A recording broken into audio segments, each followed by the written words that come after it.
அதே போல தமிழ்நாட்டுக்கென்ற அரசியல் கட்சி தலைவர்கள் பெரும்பாலானோர் அனைத்து கட்சி கூட்டத்தை கூட்ட வேண்டும் என்று வலியுறுத்தினார்கள். விவசாய பிரதிநிதிகளும் அனைத்து விவசாய பிரதிநிதிகளும் அழைத்து கருத்துக்களை கேட்க வேண்டும் என்று தெரிவித்தார்கள். ஆனால் இந்த அரசு அதை பற்றி எல்லாம் சிந்திக்கவும் இல்லை, கவலைப்படவும் இல்லை, அதை பொருட்டாக எடுத்துக்கொள்ளவும் இல்லை. இது மிகுந்த வேதனை அளிக்கின்றது.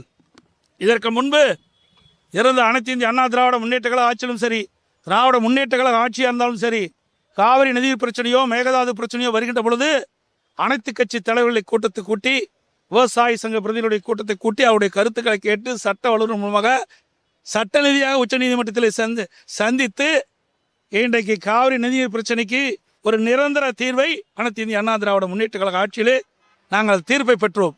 அந்த தீர்ப்பை கூட இந்த அரசு காப்பாற்ற முடியாத ஒரு நிலையிலே இருக்கின்றது என்பதுதான் வேதனையான விஷயமாக பார்க்கப்படுகிறது. ஆமாம், அங்கே இருக்கிற அரசாங்கம் அரசியல் கட்சி தலைவர்களை மதிக்கின்றது, அங்கே இருக்கின்ற விவசாயிகளை மதிக்கின்றது. இங்கே இருக்கின்ற அரசாங்கம் செயல்படுவதா என்று கேள்விக்குறியாக இருக்கின்றது. ஏன்னா இந்த அரசாங்கத்துக்கு எந்த அனுபவமே கிடையாது. கட்சி ஆரம்பிக்கப்பட்ட கிட்டத்தட்ட 2.25 வருஷம் தான் ஆகுது. காவிரி நதிநீர் பிரச்சனை முழுமையாக எதுவுமே தெரியாது. இன்றைக்கு அனைத்து இந்திய அண்ணா திராவிட முன்னேற்ற கழக ஆட்சியிலும் சரி, எனது திராவிட முன்னேற்ற கழக ஆட்சியிலும் சரி, இந்த காவிரி நதிநீர் பிரச்சனைக்கு எவ்வளவு போராட்டம் நடைபெற்றிருக்கின்றது நாட்டு மக்களுக்கு தெரியும்.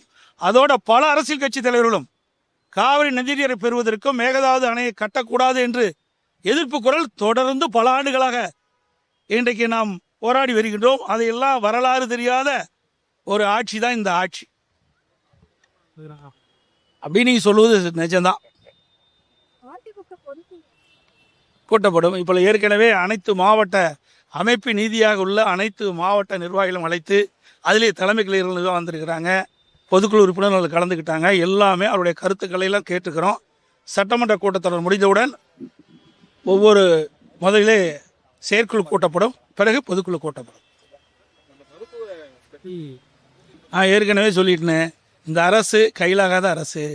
நமக்கு கிடைக்க வேண்டிய வாய்ப்பு இழந்துட்டோம். ஒரு நல்ல உயர்தர மருத்துவ சிகிச்சை கிடைக்கக்கூடிய தமிழகத்திற்கு அந்த வாய்ப்பு நழுவி போய்விட்டது இந்த ஆட்சியால்.